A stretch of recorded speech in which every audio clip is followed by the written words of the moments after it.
విషయం ఏం కాదు. ఇప్పుడు ఆవిడ ప్రజెంట్ అయితే నాకు తెలిసినంత వరకు వాళ్ళ అబ్బాయి పెళ్లి వ్యవహారంలో ఉంది. అందులో చంద్రబాబు నాయుడు కూడా కలిసిందట.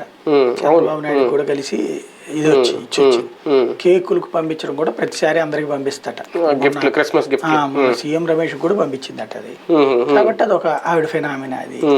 ఆవిడ అది మంచితనం అయ్యి ఉండొచ్చును దాంట్లో నుంచి. కాబట్టి ఇంకా కొత్తగా ఏంటి అంటే తెలుగుదేశం పార్టీకి వెళ్లాల్సిన ప్రభుత్వ వ్యతిరేక ఓటు ఈవిడేనా చీల్చుద్దా? రెండు కోణాలు. చంద్రబాబు నాయుడు ఆశిస్తుంది ఏంటంటే ప్రభుత్వ వ్యతిరేక ఓటు అంతా పోలరైజ్ అయ్యి తనకు రావాలి.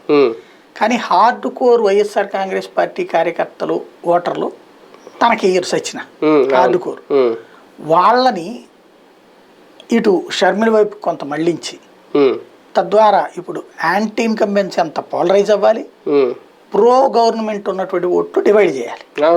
అందులో భాగంగా ఆళ్ల రామకృష్ణారెడ్డిని చంద్రబాబు నాయుడు స్కెచ్ చేయొచ్చు, అంటే త్రూ షర్మిల ఏమైనా జరిగి ఉండొచ్చు. ప్రత్యర్థుల కోసం వేస్తున్న వ్యూహం ఒక రకంగా ఇది. షర్మిల గారు నిజంగా కాంగ్రెస్ కో లేదంటే ఇండివిజువల్ గానే వచ్చి ఆంధ్రప్రదేశ్ రాజకీయాల్లో ఎంట్రీ అవ్వాలనుకుంటున్నారా? అందుకని ముందుగా అందరు సపోర్ట్ అవుతున్నారు. CPI, CPM, KA Paul party, తర్వాత ఇప్పుడు జేడి లక్ష్మీనారాయణ పార్టీ, వాటన్నిటితో పాటులాగానే. అంటే ఇప్పుడు వీళ్ళందరూ కలిస్తే ఒక ఆల్టర్నేటివ్ లేదా ఆంధ్రప్రదేశ్కి అనుకుంటున్నాం కదా, అంటే ప్రజలకు కానీ లేదంటే వైసీపీల అసంతృప్తులకు కానీ ఒక ఆల్టర్నేటివ్ కనిపించలేనప్పుడు షర్మిల్ గారి ద్వారా అది ఏమన్నా కనిపించే అవకాశం ఉంటుందా?